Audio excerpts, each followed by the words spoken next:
Hello and welcome to the Aid and Max Show. I'm thrilled to have with me Anne-Marie Bryant, also known as Jade. I'm really excited that she's here because she's a filmmaker like myself, and it'll be really nice to have a conversation, filmmaker to filmmaker. We'll talk about things that we both understand. So I would like to go ahead and welcome Jade Bryant. Yay! Thank you so much for coming to my show. I'm just so thrilled to have you here. It's wonderful. You know, you can come anytime. And I would like to talk in the beginning about where you're from and where you were born and where did you go to school. Tell me a little bit about yourself. Sure. Well, my family and we moved from Jamaica. Kingston, Jamaica, not Queens, not Jamaica, Queens. We're from the island. And I moved here when I was about 5 years old. I have 3 brothers and 2 sisters, so altogether there's 6 of us. And we moved here at the same time. I don't know how my mother was able to afford to bring us all here, especially with the economy and the way it is now, but nevertheless, she was able to do it, and I'm thankful for my mom for doing that. I was raised in Mount Vernon, New York. That's in Westchester County. That's about 15 minutes from White Plains, which is near here. My mom put me in the New York School for the Deaf in White Plains. And I entered school fairly late, about 8 years old, and I graduated at 17. And after graduation, I went to Gallaudet University as a freshman. I studied there for 2 years.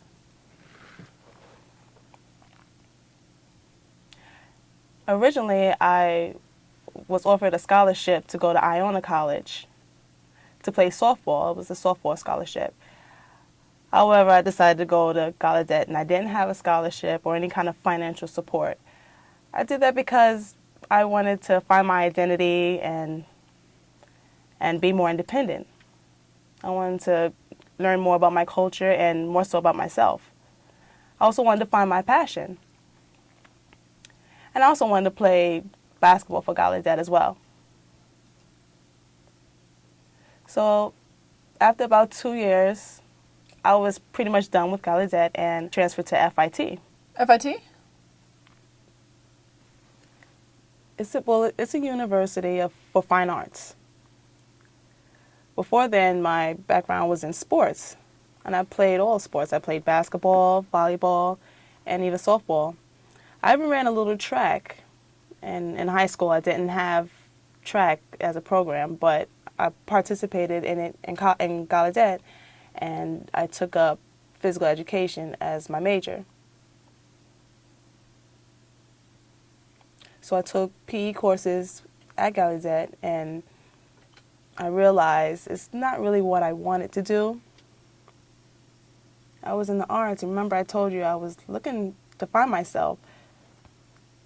I never really did paintings and drawings. I never expressed myself through poetry, and I like to write. Mm-hmm. So then I thought about Howard University.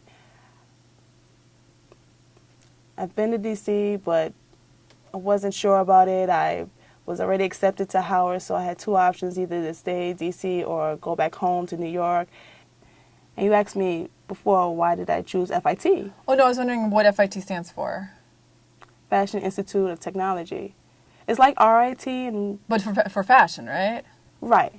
And remember, I had no fashion background. I took advertising design as my major. And I really enjoyed it. I have no regrets about Gallaudet. Right, because you went there, you found yourself, you found the deaf culture, and now you're ready to explore fashion and really see how that fits into your life, right? Right. I took a lot of courses there, and it went well. And I also played volleyball for FIT. Wow, so you had sports too. That's amazing. So you really could do all of that. I actually helped them win the state championships. So I didn't mean to brag, but, you know. That's great. I mean, that's what happened through your work. I'd love to hear it, yeah. So as I was approaching graduation, I still didn't feel completely satisfied. I wanted more for my life. So I decided to apply at NYU, and I wanted to continue my studies in advertising design. I was interested in the public relations and marketing and advertising, and that's where I got interested in film as well.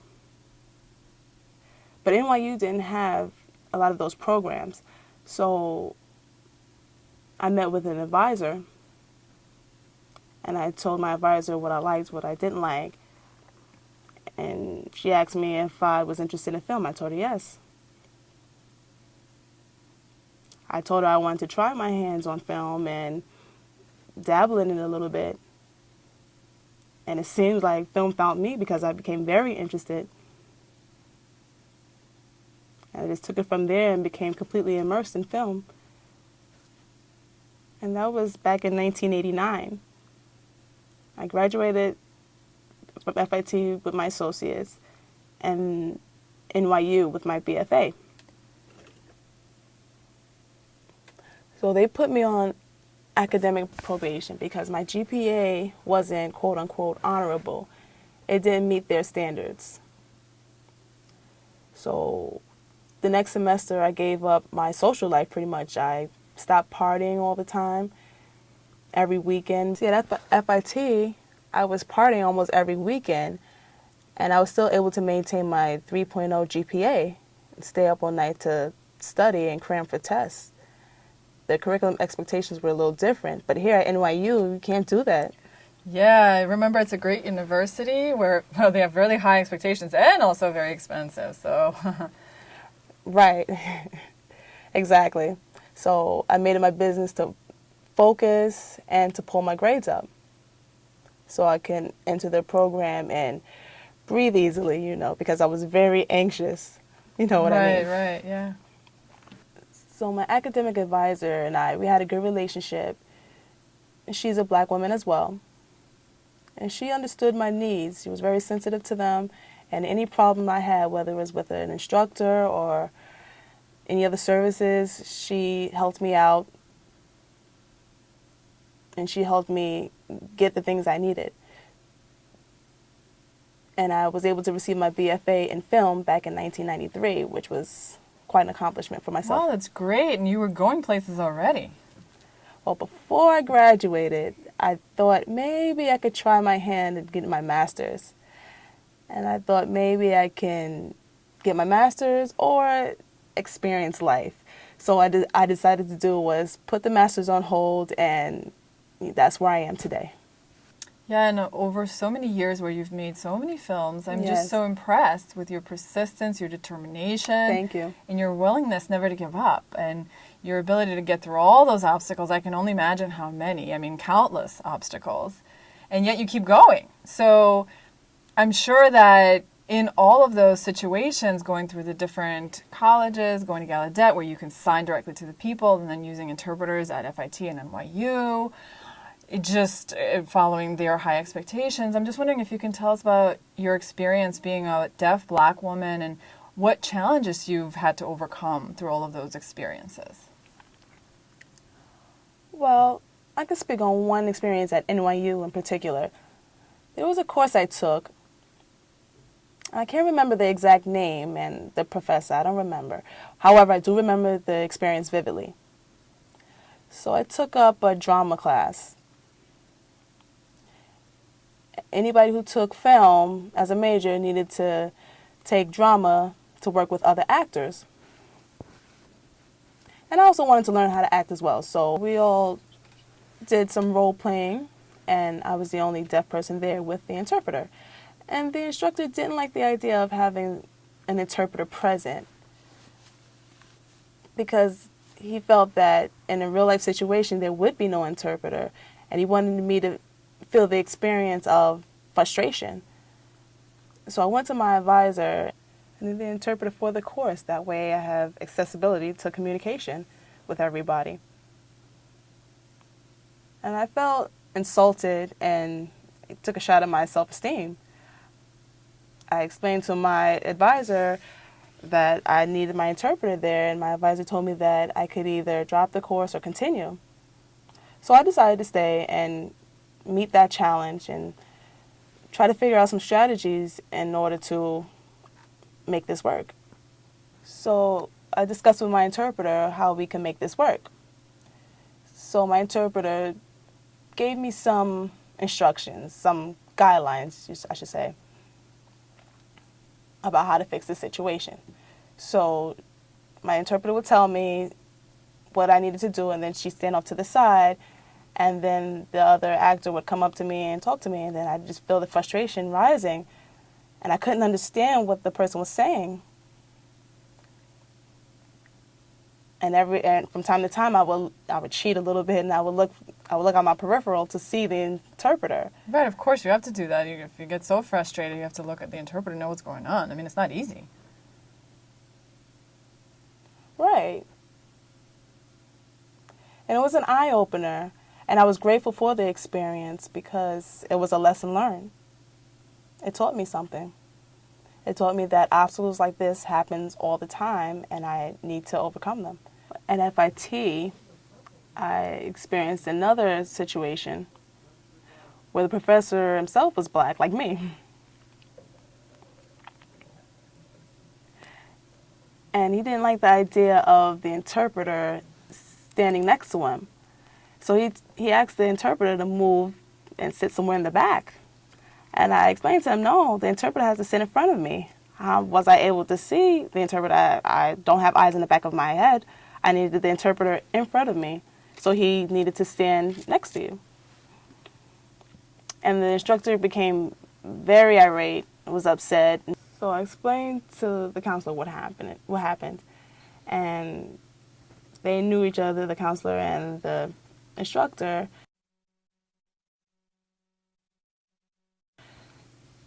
And I made a choice not to stay in that class because that professor was a real asshole.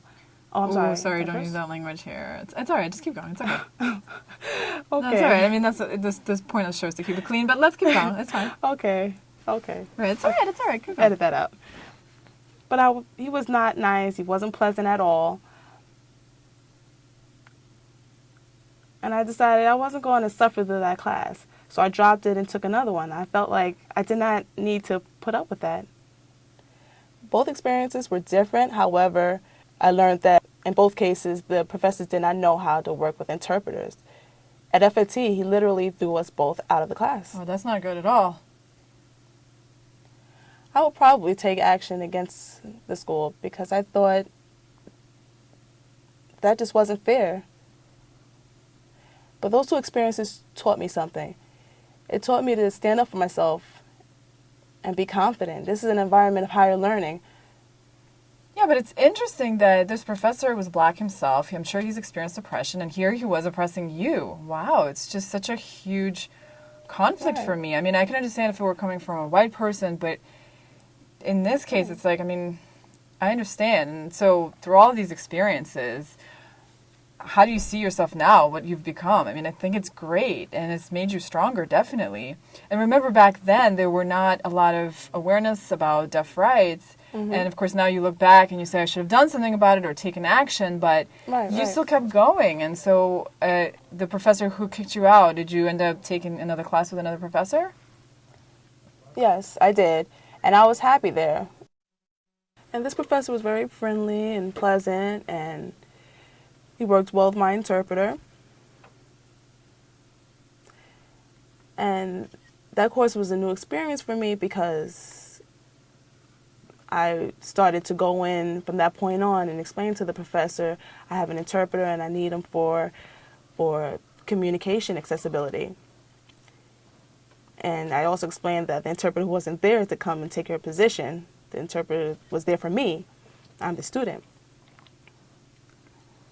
Yeah, I think it's funny that the professor will like to be the center of attention, so when there's someone next to him, they feel like almost like it's a competition. But no, it's just the access for communication. The interpreter is there just to let the students know what's going on. But sometimes the other students are sitting there and they might find this a novelty, and for maybe a day or two they might be fascinated with it. But then later on, they'll just get used to it, and the class continues as usual. But I think the professor will always want the attention on themselves. And they have to realize that in the real world, there are a lot of different people who will have a lot of different needs. It's not just about hearing people. So I just think they will need to learn also how to adapt and match the different students that they have in the class. Right, and also to let them know that we're not here to take over. Right, and I mean, for someone in the school to tell the interpreter to sit in the back of the room, and it's like, no, I have to pay attention to what the professor is saying. I have to have the interpreter in front of the room. It's not a big deal, but if we go back and fight over it, it's like we're seen as fighters instead of filmmakers then. Right. And so it's... Right. And the question comes up, you know, would I be submissive or would I be a fighter? I'd rather be a fighter. We're here for a reason. We're here to teach. If I have to be labeled something, then label me a teacher.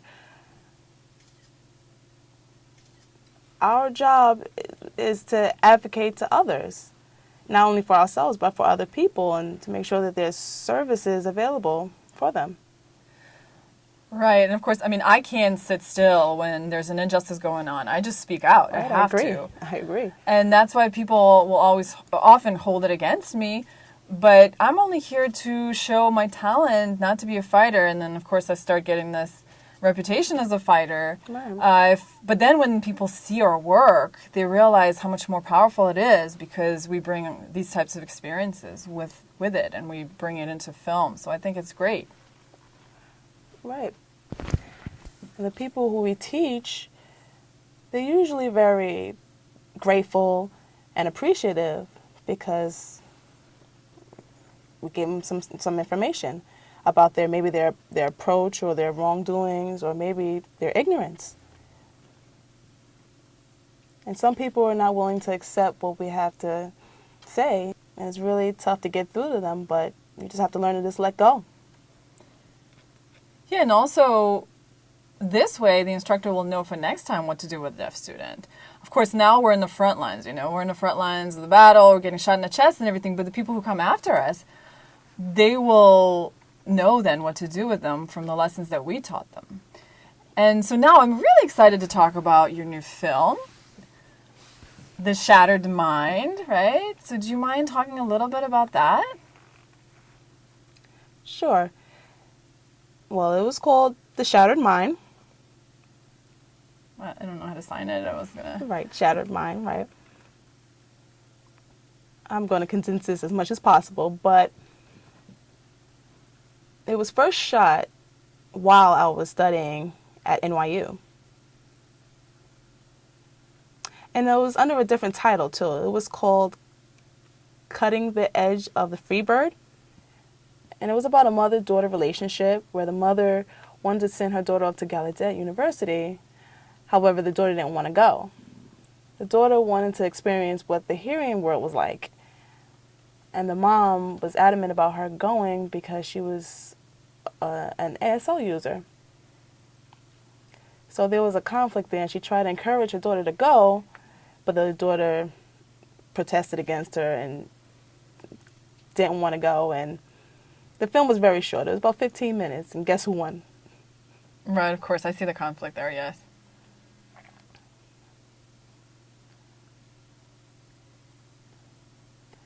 Then I took a screenwriting course, and my professor asked if I had any other film that I made. He believed that we could nurture my work and develop it. So I chose that one, and we expanded it some, and I worked well with the teacher. I'll always remember his name, too. His name was Irving Baker. I can't remember all my other professors' names, but I can remember his. Well, clearly he had an impact on your life, obviously. Right. So we worked together, he gave me advice, and I also received an A for that course.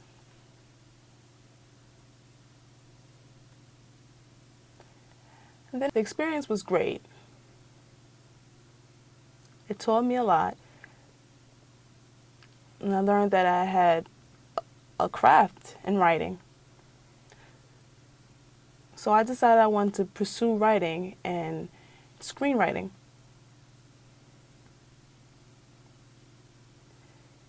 So I graduated in 1993, and then I contacted him and asked if he would mind becoming my mentor for that specific project. And he agreed, and so he gave me feedback and critiqued my work, and we were looking for funding, and we came across Showbiz Expo. Have you heard of that? No, never heard of it. No. Well, they give funding for TV, film, so I met somebody there, and it was an investor, and he was interested in my work and offered a contract. And there was another person there as well who offered money for the project. And the budget at the time was $800,000 to film it. And at the time, Final Cut Pro wasn't implemented at the time. So film was expensive to make at the time. Right, you had to work with the negatives and save it in ARI format, so it was a lot more expensive. Right, so it was $800,000, and the two of them combined agreed to give me $300,000. So I had to find the rest of it. And funds were limited, time was limited, so I wound up giving them back the money, and I felt bad about it. So I had to put the project on hold and work on another one.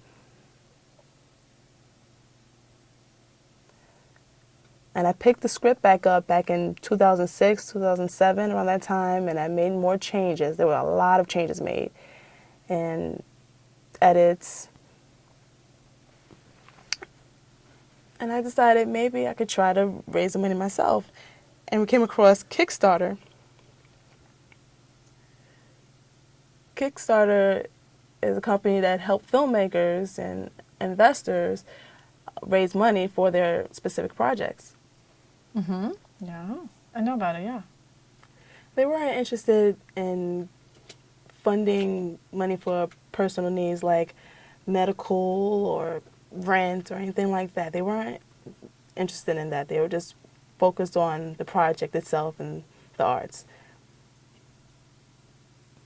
So originally I thought I needed to raise $1.5 million, but I didn't have a strong fan base for it. The filming community, it's a little different. I have a strong fan base in which most of them are deaf and I have some hearing. And this is new to the hearing community.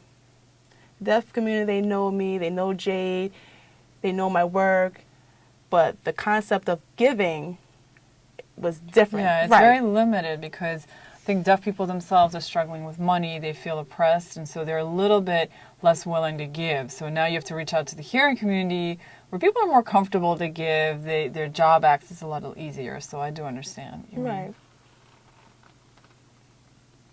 Right. Well, let me back up a little bit. First, I wasn't able to find the $1.5 million from investors, from anybody, so it meant I had to go back to my original concept of reducing my script into 39 pages. And I went back to Kickstarter, and I was able to earn $30,000 from them. Then there was GoFundMe and Indigo and different companies that gave money for us. And they preferred to do it offline, meaning they didn't want to go through the internet or the website to send money. They preferred to send checks. So now the film is complete, right? You're Right. in post-production period now, so it's almost done. Right, it's been shot already, right. That's great. I haven't done the sound yet. I haven't done that part yet, so we're waiting to see where we go from here. So again, it's about a mother and daughter's relationship, and they have family, and there are different conflicts that happens within the family, mainly the one about the mother character and the daughter, and we will add more characters to give it more content. And whereas I started to edit, now I see it starting to expand again. It's becoming longer. Right, you can't ever do a short, huh? You have to focus on the feature film because that's just how it is. There's nothing wrong with that. I understand. You want it to be a full length. That's how you work. Right. Short means anything less than 20 minutes, right? Yeah, of course, you can't ever stop at 20 minutes. Right, of course. Yeah, but that's life. That's what you're going to do. That's your work. Right. Yes. And, of course, at this point, you do depend on other donors, right, to complete your film. Right. We've been to Sundance and Toronto and a variety of other film festivals. And the goal, hopefully, if somebody will like it, they'll provide the funds for the full film, for the full project, everything included. Maybe they'll have access to edit some things out, but I've worked on it for so many years, and it's very tight. It's beautiful. It's all there. You know, and I welcome people's feedback and their critiques of my work. I welcome it because I like to see things from another perspective, from fresh eyes, per se. Yeah, because you're so controlling of this film. You're the director, you're the editor, and you're the writer, so you become very possessive. Of course, it's nice to have the fresh perspective of an outsider and fresh eyes to look at your project. Well, I met with a few of the actors and got some of their feedback and perspectives on the film. Right now, I prefer to have all deaf people give me the feedback, not hearing people, not yet. Not yet. I understand. Right, and so right now, why don't you tell our viewers where they can get more information about the film? Is there a website or something where they can go? Yes, they can go to my website at jadefilm.com. There's no S on films, so it's jadefilm.com. Great. So hopefully we get more funding. Please help Jade. We really need more deaf filmmakers and more deaf-themed films in the mainstream to build a bridge to fill the gap between the hearing and deaf worlds. Thank you so much for your time, and thank you for coming to my show and for your stories, your inspiration. I look forward to watching your film once it's completed, and I'm hoping, well, not hoping, I'm sure it'll come to fruition. Thank you so much for your time again, and thank you for watching our show. Bye-bye.